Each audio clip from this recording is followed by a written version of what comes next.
ñuy dund lu metti depuis ay at ba tey seen jàngoro mënta saafarawu commune bi nga xam ni moo di Diamaguène Sicap Mbao ñu ràññee ci bu baax a baax quartier wi nga xam ni moom la ñuy wax Samsam 1 waaye tamit di quartier wi nga xam ni moo di Nasrullahi 2 ñoom it ñu nekk ci ay jafe-jafe yu métti ci wàllu ndox wi nga xam ni moom rek la ñuy seen fii mu andil leen nag ay jafe-jafe yu métti ci wàllu dem bi waaye tamit ci wàllu dikk wi waaye tamit jafe-jafe ju ci gën a métti mooy kër yi nga xam ne rek dafa ko nangu moom ndox mi ba andil ay jafe-jafe yu mag a mag seeni borom ba tax rek ñu am jafe-jafe yu dund ci biir kër gi nga xam ni mu amee ndox mu bare bari moomee nga xam ni ñàkk pexe rek foofu ñu dund ak moom waaye tamit muy lu métti loo xamante ni noo ngi koy dunde waaye tamit di ko muñ muy rek nag benn kàddu goo xam ni waa gox bi yëpp dañ ca dëppoo manko ci di rek sàkku benn sàkku téef woo xam ni mu jëm rek ci ndox mi ana lan mu ko fi mën a jëlee mu di nag appel goo xam ni noo ngi koy lancé jëmee ko ci ñi nga xam ne rek ñoo ko ŋànk di wàll wi nga xam ni mooy di wàllu kilifteef yi nga xam ni wareef la ci ñi ko amee daal di koy yannu bu mat bu baax a baax bu ko defee nag gestu ci askan wi waaye tamit jàppale leen ci bu baax ba li nga xam ni rek moo di seen jàngoro mën a saafarawu.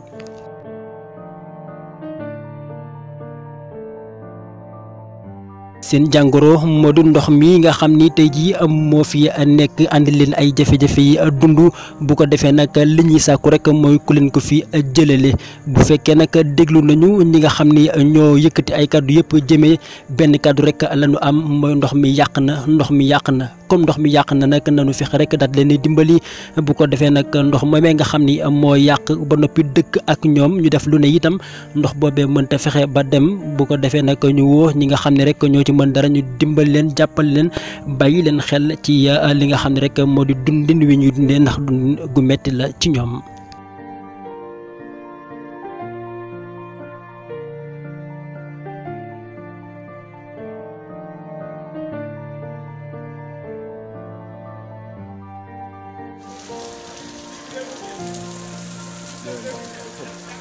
non dafa doy waar lii dafa garaaw lépp yaa problème jàll ndox la. bu ko defee nag ñoom ñëpp daal di bokk benn kàddu woo xam ne rek moom la ñuy yëkkati ngir rek sàkku ndimbal jëmee rek ci kilifa yi waaye tamit fësal li nga xam ne rek yàq na ko moom ndox mi nga xam ni moo fi ne nii di seen i bagage seen i alal waaye tamit seen dëkkuwaay bu ko defee nag ñu déglu ci kenn rek mu wax ci xalaat wi nga xam ni moom la ci amee. gis naa fi sama mbokk teer yoo xam ne ñoo dend seen i bagage yàqu nañ genre benn yére ngi nii si kaw dafa yàqu carrément waaw ñun daal lu ñu bëgg su fekkee lii canal la waaw bu ndox bi ñëwee dem su fekkee du canal tamit ñu expliqué ñu wax ñu lan la parce que mënuñoo comprendre canal boo xam ne même bu taw sax day taa day fees dell ak ndox waaw léegi lu si mairie mën a def nag na si gaaw quoi. waaw loolu la ci yow looy jottali mairie à travers Gandiol TV bi nga xam ni fu ne lay def international la bu ko defee ngeen profité waale abonné si après dina di ngeen ko gis looy lancé daal pour mairie bi nga xam ne bu déggee lii nga xam ne ci gën a mairie. waaw mairie bi luñ ko mën a wax moom mooy mu reconnaître ñu rek waaw parce que ñun des fois sax man sama côté damay posé question naan est-ce que fii am na maire parce que man particulièrement xaw ma maire gisuma maire waaw mosuma ko dégg tamit si koñ bi waaw luñ ko mën a wax daal mooy mu gëstu askan wi waaw gëstu waa côté bi xam ne gaa yaa ngi souffrir si ndox bu taal bi waaw.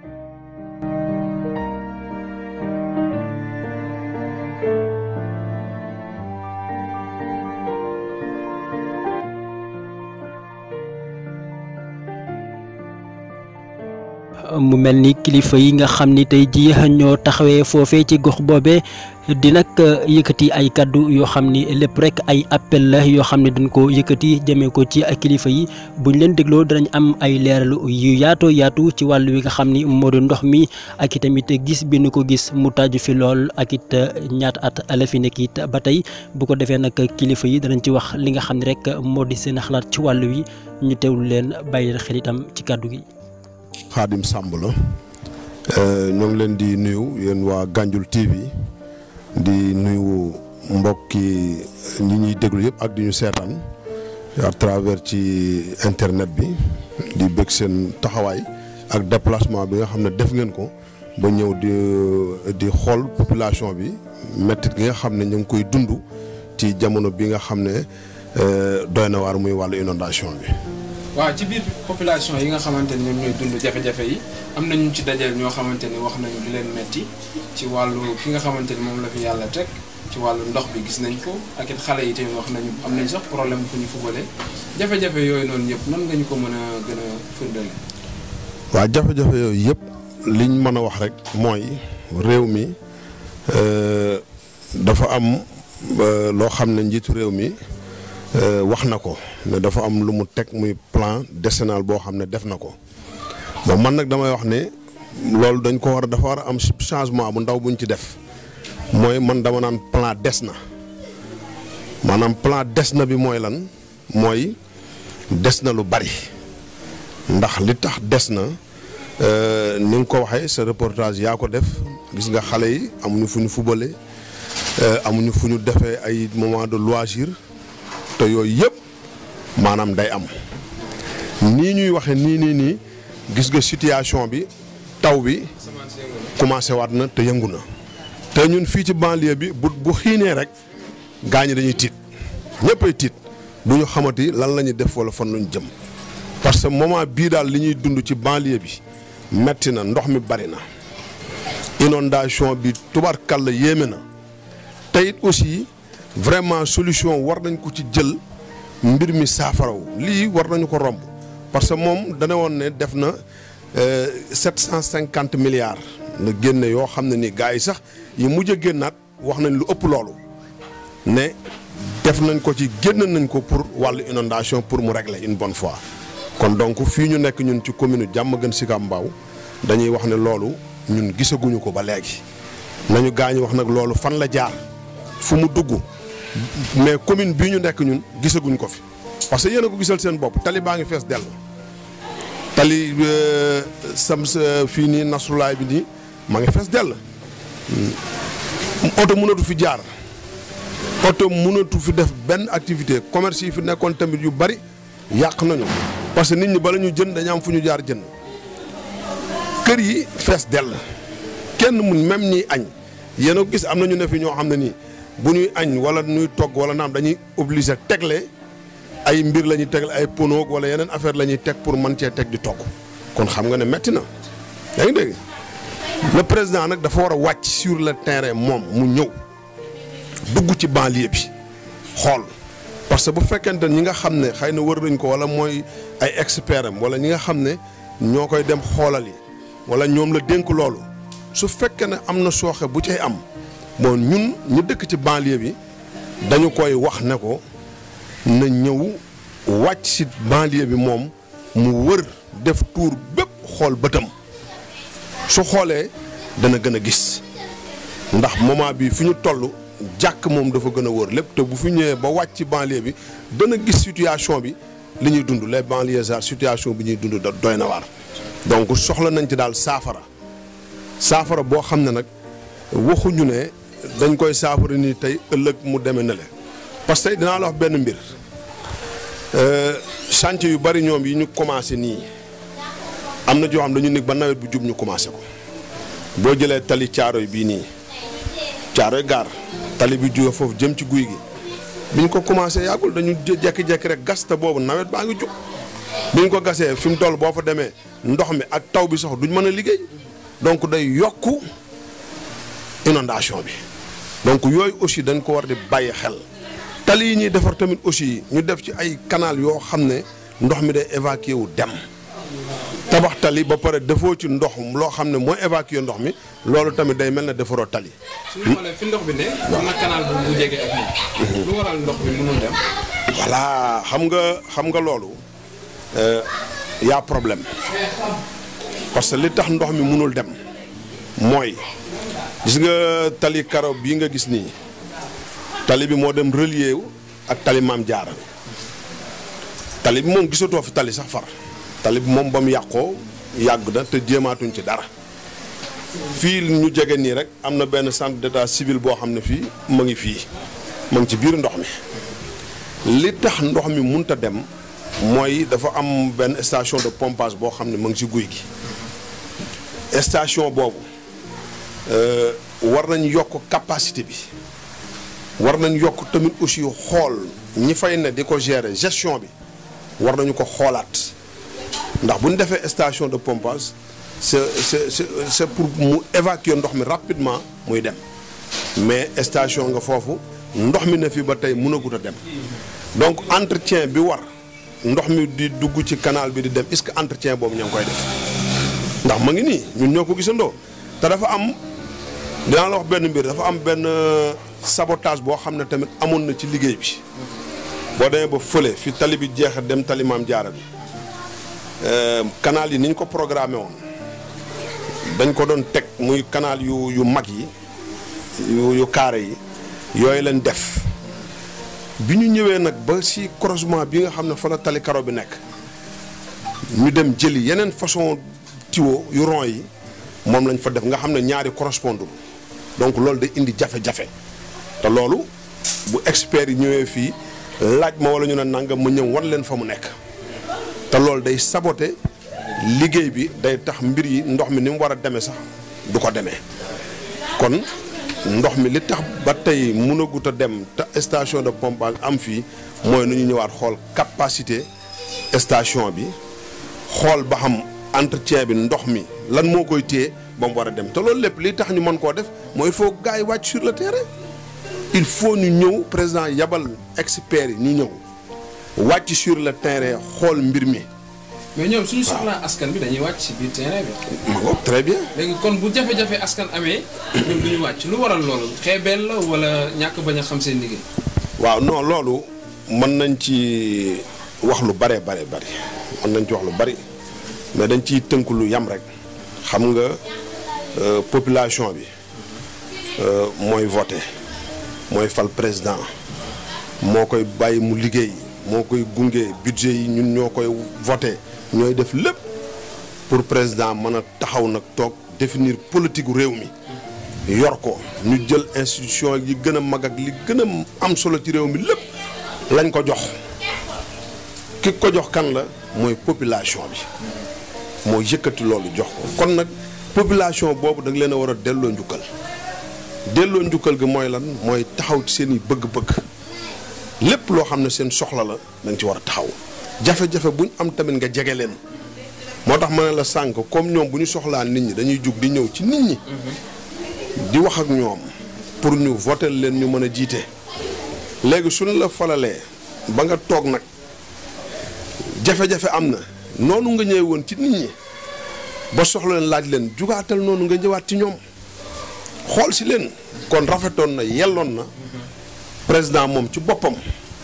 mu jug def déplacement daal di ñëw wër xool askan wi yëpp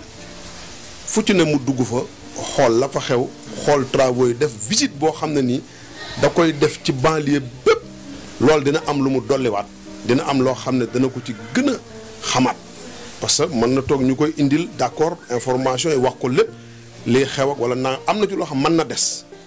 mais su ñëwalee boppam dana bari loo xam ne dana ko gis moo tax sànq mën na la ci biiri wax nit ñi doon soxlaa di ñëw ba ñu voté leen suñ leen voté leen ñoom it nañu ñëwaate noonu bu jafe-jafe amee ñëw jegeñu daal di ñëw xool problème bi. macha allah léegi li ñu lay dolliwaat ci laaj bi foofu mooy suñu xoolee boobu ba léegi ndox bi yàgg na fi ba xam am nañ ay moto pompe yoo xam te ne ñoo fi mën a jëlee ndox wala ay camions yu ko fi jëlee wala ñoom dañoo toog rek bàyyi na. non fii du question xam nga ndox mi nga gis fii moto pompe mënu ko fee jëlee ndox mi nga fi gis aussi du ay camion moo ko fi jëlee ndox mi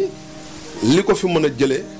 mooy ñu taxaw def yitte ñëw xool lan mooy problème bi ci station de pompage bii fi nekk parce que canal yaa ngi nii ndox mi mënut a dem mais kon am na problème bu am léegi problème bi am nag mooy techniciens yi wala nangam ñoo war a ñëw xool lan moo war a lool ndax xam nga bu tawee rek bu tawee ba dal rek normalement 2 heures de temps 3 heures de temps rek ndox mépp war na dem su boobaa du dem bay dugg ci kër yi mais su demul nag loolay waral ci biir koñ yeeg yooyu ndox yëpp génnaat fekk si ko nag mooy dem ba dugg ci biir kër yi nag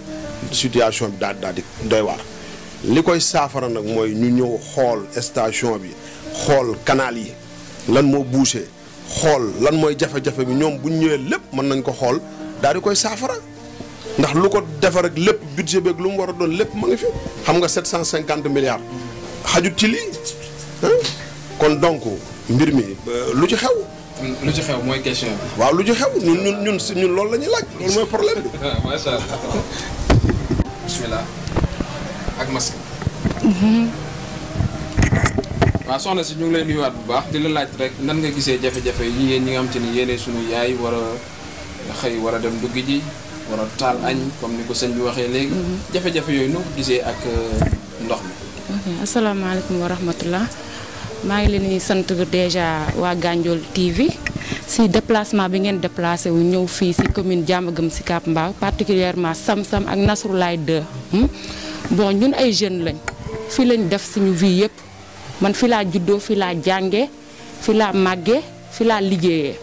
donc xam yaa problème parce que ñun Thiaroye Gare 1B lañ defee suñu cursus scolaire mooy primaire CI ba CM2 entrée en sixième fii laa ko amee Thiaroye Gare 1B mais c'est déplorable man su ma demee gis école Thiaroye Gare 1B nu mu mel nii sama xol dafay tàng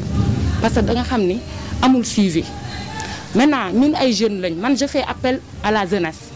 xam nga tonton Khady mag la sax déjà man jeunesse bi laay wax jeunesse bi seetaan bi ñu toog di seetaan dama bëgg que ñoom ñu nekk ay acteurs de développement wàcc sur le terrain. On ne parle pas de politique, hein. Man je suis apolitique. Je ne parle pas de la mairie, je ne parle pas du gouvernement et tout. Instant yii nii fu ñu toll nii nekkatul affaire maire la wala affaire kii la wala affaire kële la wala affaire opposant la non affaire bi c'est un problème boo xam ni urgence lañ nekk instant yii nii. parce que bu ma gisee yenn néeg yi maire yi kër yi ni mu mel nii c'est grave ah instant yii nii il est temps le service minimum boobu mooy ndox bi dañ ko war a évacuer. man c'est ça mon problème mënuñu toog samedi ba tey la lan muy taw ndox bi nekk fi tey la mercredi te déjà mu ngi taw te xamuñu ba xam tey lay arrêté wala suba lay arrêté donc ñun suñu problème dañuy appel ñi nga xam ne dañu nekk ci dëkk bi ci gox bi di fi yeewoo nekk ay bonne volonté particulièrement le monsieur le maire moom moo nekk responsable fii donc dañu bëgg ñu ñëw wàllu ci instant yi détresse lañ nekk nañ ñëw wàllu ci jëlee fi ndox bi au moins nit yi am benn féex bu ñu am ñun suñuy liggéey dañuy dox poste Thiaroye ba Sam-Sam ay jigéen lañ man duma fa taxaw di xaar oto parce que ma jëlee taxi bu ñëwee ba fee dama naan ko sëñ bi may ma wàcc ndax xam naa ni fii doo fi dugalee sa oto day yàqu donc dañuy doxee poste Thiaroye ba Sam-Sam 1 metti na ay jeunes lañ mun nañ ko def mais est-ce que maire yi ak paa yi mun nañ ko def mënuñu ko def léegi kenn mënul génn dem doxee sa soxla sa oto soo ko yoree da nga koy gaare Diamaguène pour dox ñëw ñibbisi donc y a problème donc man li may woote mooy na ñëpp jeunesse bi mag ak ndaw xale paa jigéen ak ñëpp nañ génn naqarlu li nga xam ni moo am fii Diamaguène Sicap Mbao parce que instant je parle avec le cœur dama xaw ma sax fan laay xaw ma fu may tàmbalee ak fan laay yem parce que lii c'est depuis 2000 99 2000 je faisais la 6e mais Diacksao Diamaguène Diacksao ndox bu fa nekkoon ba léegi moo fi nekk ba léegi vous êtes des témoins musul changé chaque nawet même chose Diamaguène électorat bu mag la am Diamaguène Sicap Mbao président bu fi fallu Diamaguène Sicap Mbao sa loxoom ci biir parce que fii mën na ñaata kii moo fi nekk mënuñu wax ñaata quartier moo nekk Diamaguène Sicap Mbao donc le pourquoi su président waree am présidentiel waree am ñoom dañuy soxla askan bi dañuy jóg dem voter massivement ku gagné fii électorat wu Diamaguène Sicap Mbao mun nga espérer da ngay dem deuxième tour ça c'est sûr donc bu ñu leen soxlawee te gisuñu leen donc y a problème te nit yi aussi loolu ci ñoom la man faute bi ñoom laa koy teg parce que mënoo nit ki soxla la nga génn dem defaral ko ba mu gagné bu la soxlawaatee nga dem defaraatal ko même chose te musul ñëw wàllu si la donc y a problème nit yi nañ am fulla xam ni carrément ku ñu fi fal c'est pour bu ñu defar dëkk bi comme nag mënuñu defar dëkk bi ñoom su élection jotee bu ñu leen soxlawee dañoo war a def vote massivement sanction wane ni carrément que ñun bañ doon voté dañoo voté woon pour que ñun suñu gox mu jëm si kanam fait partie gox yeneen yi gis nga gox yeneen yi ñuy jël ay jëppal ay Mermoz ay Barthélémy Diaz ñooñu dañoo am fulla am fayda donc pourquoi pas banlieue bi aussi mënul mel comme noonu bon je fais appel xam naa wax ji bëri na lu si ñaaw ngeen xam ni sama matadi la. quartier bi ndax suñu xoolee kër yi am na ndox te loolu wóorul jaar nag leneen ak leneen mën na faa génn ban matuwaay la ki nga xamante ni moom mooy mairie bi jël ci li nga xamante ni moom mooy ndox. waaw asalaamaaleykum mbokk yi maa ngi leen nuyu yéen ñëpp seen tur ak seen sant den ñaanal yàlla jéego yi ngeen def yàlla na si ni borom fay leen ko di ñaan yàlla seeni borom yàlla na leen seeni borom barkeelal si seen rajo yi télé yi di ñaan yàlla rek yàlla defal ñu jàmm man li may njëkk indi rek mooy vraiment metti na ndax man kenn mësuma dégg ma wax su ma waxee kon am na lu tax ma wax metti na ndax ku ñëw fii boo fi xoolee sax da ngay dootoo xam sax nooy def kër yëpp a loru amul kër gu loruwul kër yëpp a loru ba man fi ma dëkk loru naa wante déedéet am na ñu ma tane quand même la ma mën a wax mooy jeunes yi nañ jug kilifa yi jug ñu summeeku xeex ngir si ni dëkk ndax ñun fii mooy Sine Almadies man ba may wax ne ñun fii mooy Sine Almadies ndax foo waay mënta jëm fan la ñuy naan buñ nee sa koñ nga jëm mooy Sine Almadies kon commune Diamaguène Sicap Mbao man li may njëkkee rek mooy Coumba Ndoffène laay njëkkee nañ ko dooleel mu summeeku jàppale askan bi ndax vraiment mention spéciale ndax jàmbaar la ndax lu ne mu ngi koy jëm wante nag na ko président dooleel jàppale ko la ñuy bëgg mu mën a sotti. mais indiwaat beneen question rek indiwaat ko dama ne ñun ñoo moom si ni bopp ñun ñooy summeeku ñooy xeex kon nañu joxante doole jug xeex surtout maa Xaadim Samb maa ngi koy woo Xaadim ak keneen ku dul Xaadim ku mu mën a doon ñëw leen ñu summeeku xeex ndax xeex jot na amuñu fi amul lii li ñuy def na du politique l'essentiel ñun nañ jug summeeku ngir suñu commune baax suñu quartier baax suñu dëkk baax man daal li may ñaan yàlla tàllal naa loxo yi ne ñëpp jug ñu summeeku xeex ndax jot na daal incha allah jërëjëfati.